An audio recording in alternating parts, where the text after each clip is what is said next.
Okay. All right. So today, talking about the actual lengths of segments. That's going to be our topic for after our homework is over. This is your assignment today: 1 through 5, 8 through 11, the 13 through 21. When does that due? Wednesday. Tomorrow. Let's do tomorrow.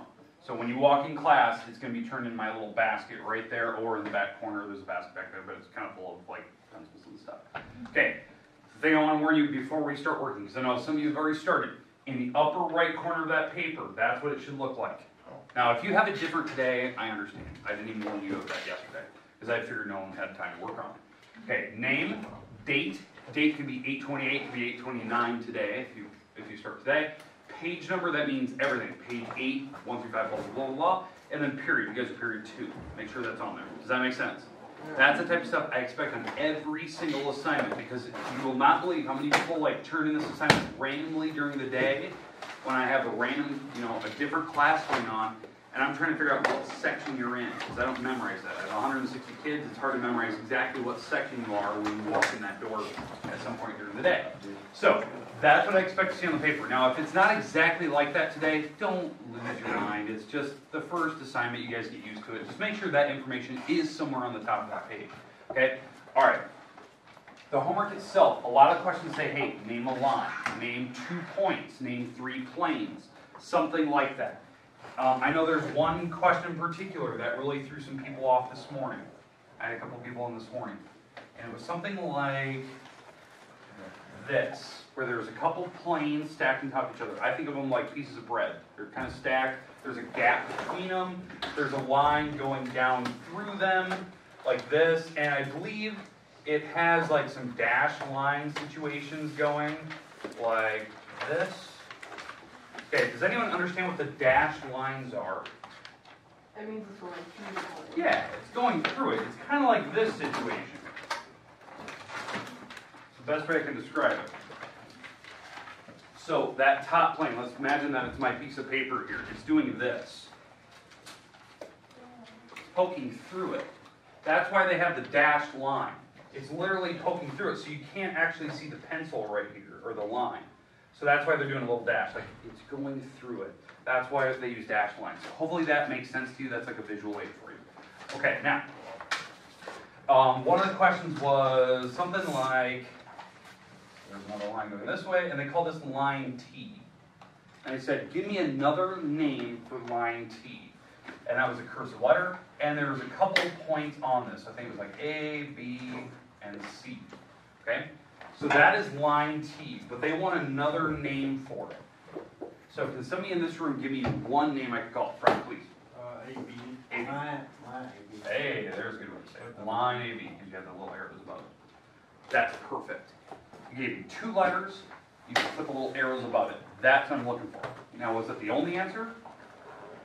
No. Line B, C. CA. I don't care what you call it. As long as you gave me another name. Now, if the book asks for 2 names, make sure you give me 2 of them. That's the big thing. That's why this assignment is tentatively worth 30 points. I made that up. I have no idea if it's even worth 30 points. It was just, it's 30, because I looked at kind of how many questions they asked. Like, oh, they want 2 planes, they want 2 lines, they want 4 points. So it was just kind of that type of thing. There was one question where it was something like this. F, G, I think there's a P over here, this is a Q, this is an R, and it was something like,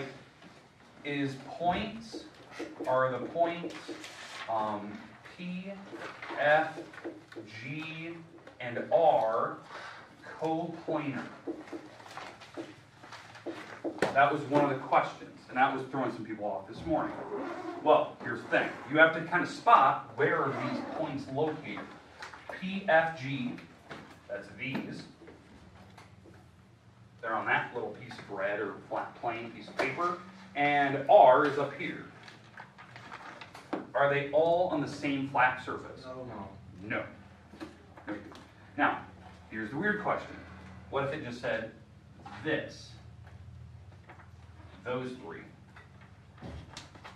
Those 3 would be on a plane, even though it's not drawn. Because any 3 points, there could be a plane that's tilted towards them. But they don't ask that type of question today. But you need to have that understanding that if they give you 3 points, yeah, there is a plane that touches them, because you could tilt it in such a way that it could hit all 3 of them. You know, P after could be a plane going up, going through R. They don't have a drama. They don't do that to you today. So just kind of keep that in mind. I think, what is it, G and R, and that is a no. Okay, that's the type of thing I'm looking for. Okay, questions, comments? Did anyone, I know maybe some of you started yesterday, some of you didn't. Was there any other thing you could think of that you had a ton of questions on? Like, off the bat, you're like, I remember this question, I didn't quite understand what it was asking for. There's, I think, question number, it was 4 and 5. They gave you like an idea, like an object, and said, what is this object like? Like for instance, what geometric figure would a piece of paper represent? I think that was like the type of question. Well, a piece of paper could represent a plane. It's a flat surface. That's what I'm looking for. Like, what geometric term did we discuss in class? Could be a line, could be a point, that type of thing. So kind of keep that in mind. That's the type of answer I'm looking for. Do we feel a little more comfortable with the homework's going to ask you for? No. I think it's simple. Okay, so if it takes you more than 10 minutes, you're probably doing something wrong, or you're just taking your time. So, okay, if you're going to use the online textbook, fine and dandy, do it. Be you. If you want to know the passcode, I had a lot of people email me last night. They were trying to attempt the homework, which I appreciate, but they couldn't remember what their login and password is. Yeah, I had the same thing. Okay, it's up there.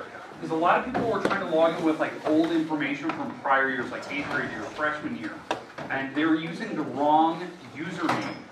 It's first name dot last name 17, and then the password is cards 123 in capital C on the cards. A lot of people were forgetting the 17, and it was logging them into like their junior high Connect Ed account. If you have 17, it should add the one where it has your online textbook. Now, if you're just using the physical hard copy, like I know some of you have that physical copy in front of you, fine, you. Do that. I even have my web address up there, mrword.org, and that's a shameless plug. That's up there in case you can't figure out how to get to Connect Ed. You can go to the geometry drop-down in the daily lessons, and there's a link on that page that says online textbook. But you don't have to use the online, you can use a physical copy. Questions before you start. If you need help, do not be afraid to ask questions. I'll come sit next to you, we'll do the homework together. I want you to be comfortable and feel good about what you're doing, okay? But I'm going to do the homework at the same time as you guys. Okay, we good? I'm going to put a timer on the board, get going.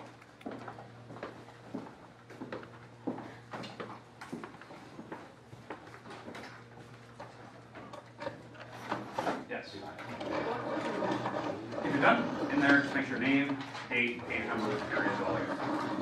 Yeah. Some people like they did work on it yesterday at study halls, or they were just bored, or maybe they didn't class. Okay, and again, if you're having troubles log in, whatnot, just let me know. Try to stay, off of just randomly surfing the web, because I can actually see what you're surfing. So don't do that. Okay, because I can't actually see what you're surfing.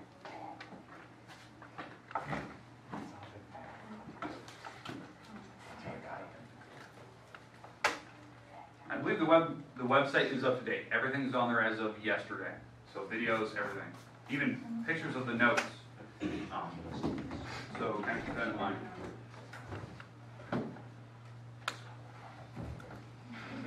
Yeah. Who offered notes yesterday? Was that Nick? Did you offer them yesterday? Yeah, people like them. Yeah, they're good. They're good. So I put them online. They're fine. So yeah, that worked. I don't know if you did it. You didn't put your name on top, so it always threw me off. Still trying to put me in for a bit. Okay.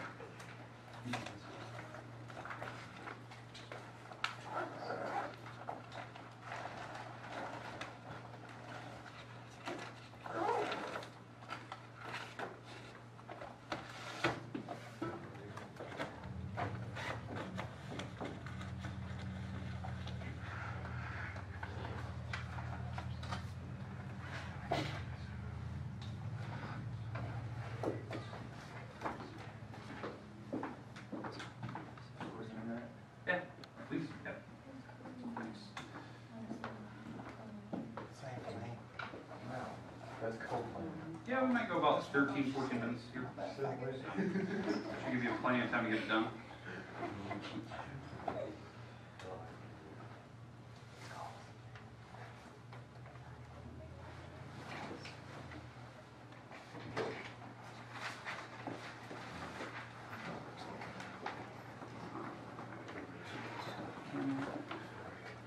Oh yeah.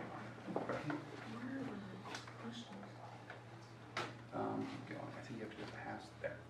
Scroll. Boom. There's exercise. Is that the first one? I think you actually went past it actually. Oh, you're on the prerequisites. Keep going. You got to be in chapter 1. You're in the prerequisite chapter. Question 1. Yeah.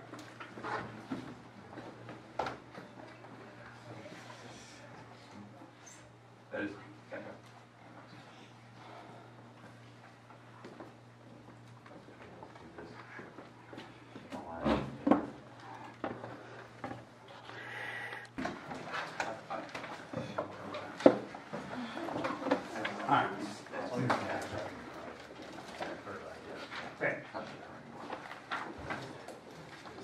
Let me get rid of this drawing here so we can actually get the new part.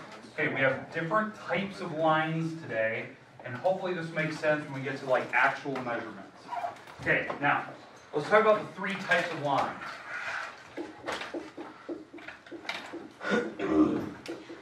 Okay, now we've talked about the first one, which was self-entitled. It's called a line. Now, what do we know about the line itself? Please. It goes on forever. It goes on forever. So what does it have on both sides of the drawing? Arrows. Arrows. Okay. So it's got arrows like this. Now, how many points are on it? 2. A minimum of 2, right? It has to have 2 at least. So let's call that A and B. Now, what you also need to know and think about is that a line continues, right? Continues forever. It's got an infinite number of points on it. There's this thing called an in-betweenness property. I know that's a weird word. Betweenness, right? That means for every 2 points you pick, there is always one somewhere between. You have to think about that. That's a weird thing in math, that no matter which 2 points you pick, there's always a middle to it. Okay? It doesn't matter how close they are, there's still a gap there. Okay? But on a line, we need a minimum of 2, and we know how to name that, right? It's named AB, in this case, with arrows above it. Or you can switch the letters around, because it doesn't matter alphabetical order. That is the first type. Second type today, the new one, most people think about, is called a ray. I don't know if anyone volunteered that earlier. Ray, please. It goes in one direction. Goes in one direction, without limit. That's the best way to put it. It's a point with an arrow. Got it? Goes in one direction, without limit.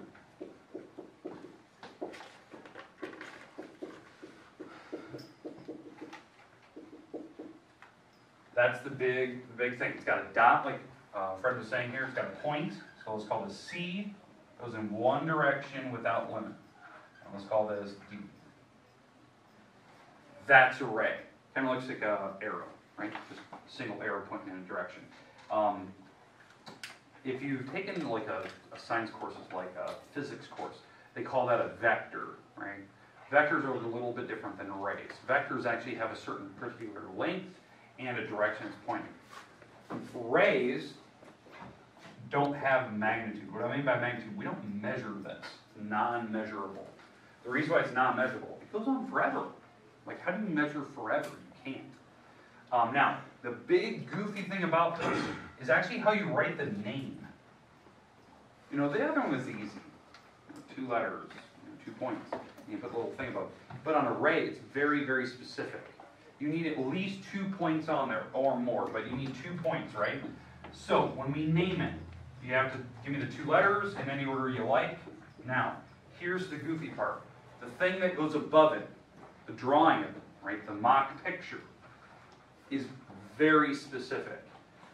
This is the end point, right here. This is an end point. It's where it stopped. There's no arrow on that side. So you have to find this letter in the name and make sure that a dot's above it, like this. And then the arrow was going through the letter D, so this is what the picture should look like.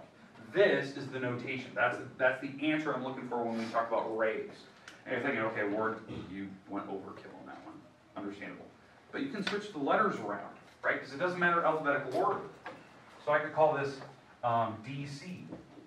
But here's the problem. When I write DC, guess which way the arrow has to face now? The point. The opposite way. Yeah, the opposite way.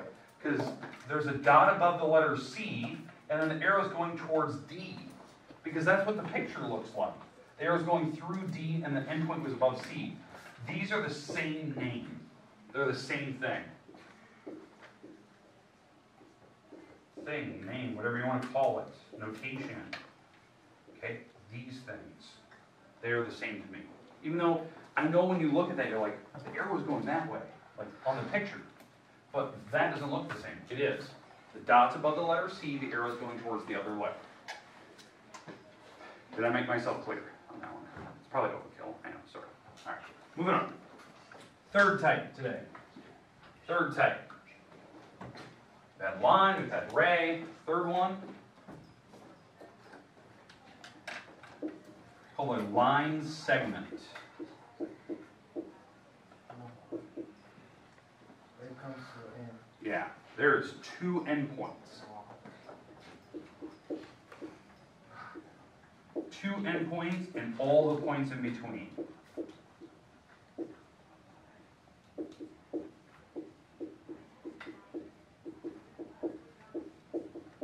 It is a type of line, so it has a minimum of two and everything in between it.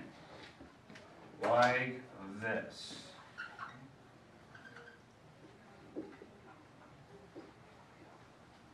That's a line segment. Two endpoints, all the points between. I don't care if there's multiple dots here. This thing has endpoints. So guess what we can do with this segment? Since it has endpoints. Put any amount of points in between. You can put any amount of points in between, which is weird. So I know that's a weird concept to think about, that there is potentially an infinite number of points I could throw in between them, because there's always a middle, but I don't want you to think that way. That's a weird mind twist to you. But this thing, we can measure it. It has a distance across. It is the first thing we can actually measure now. It has a distance, because there's two end caps. So maybe it's 1 foot long. I have no idea what that is. It looks about a foot. So we can actually put a ruler down. The number one thing people mess up on in here is, because I know this seems silly, it's actually measuring the object with a ruler. Some people don't have that skill. How many people actually taken drafting or woods or something like this? Okay, you guys are the experts. If you don't think, most of you probably go through that, and you don't think about it even at all. It doesn't even enter your mind. You just put a ruler down, you measure, you're like, okay, it's exactly this. Some people don't have that skill. They don't use a ruler every single day. They don't know what the markings are. We're actually going to talk about that. I know for some people like, oh my God, are you kidding me? No. They'll mess it up.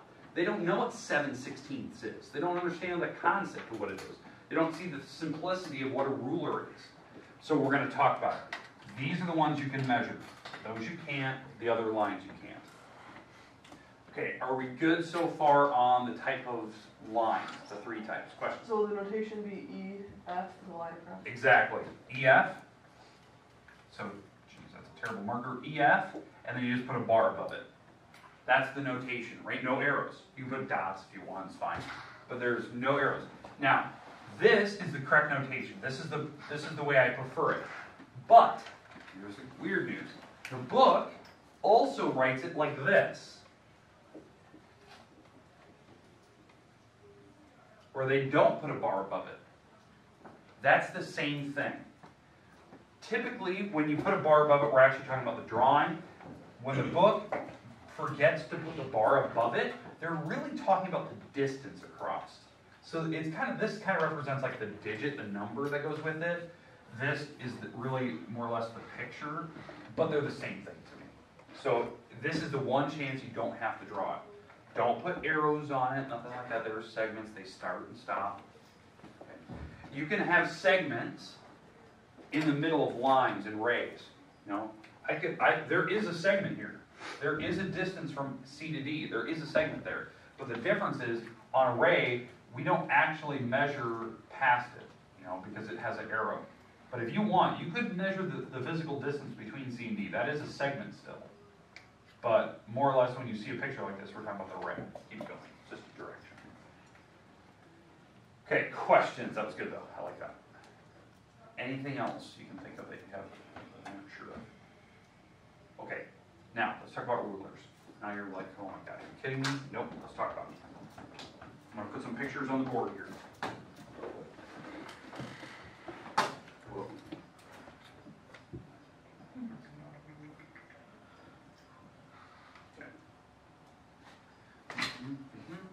Okay. Most people, when they think of a ruler, this is exactly the type they think of. I'll put the hold down the little. Ooh, that's huge. People think of a ruler, that's it. What you're looking at here is a mixture. The top is the U.S. customary system. It's inches. Okay, it's inches. It's the bigger numbers, right?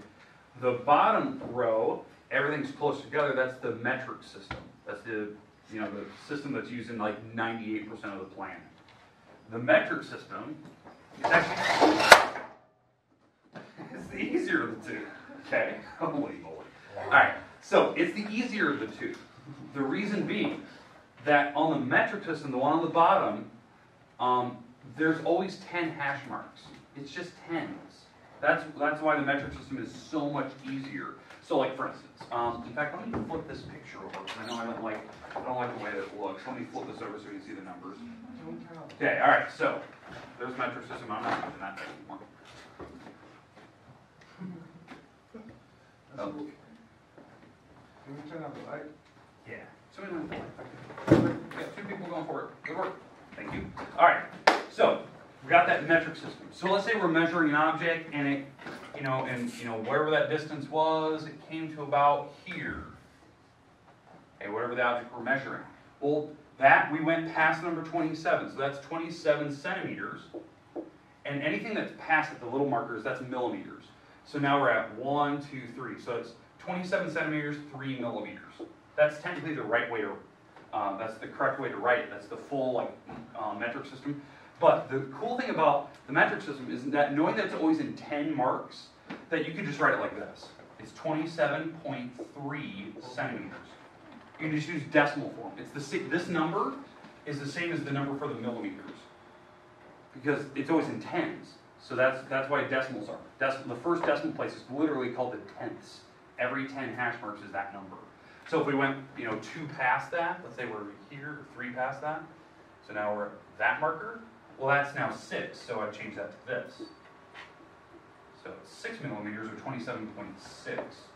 That's why the metric system is so easy. It's just tens, right? Now, obviously, in the metric system, there's other forms. Instead of centimeters and millimeters, there's decimeters, there's meters, there's decameters, hectometers, kilometers, that type of thing, right? But I think the metric system is easy.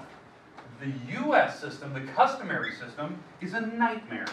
It's actually, once you see it, it makes sense. But if you're so used to this system, our system doesn't make any sense anymore. Because they're random. It's not even by tens. Okay, because every ruler can be different. It doesn't have to be, especially if you're into architecture.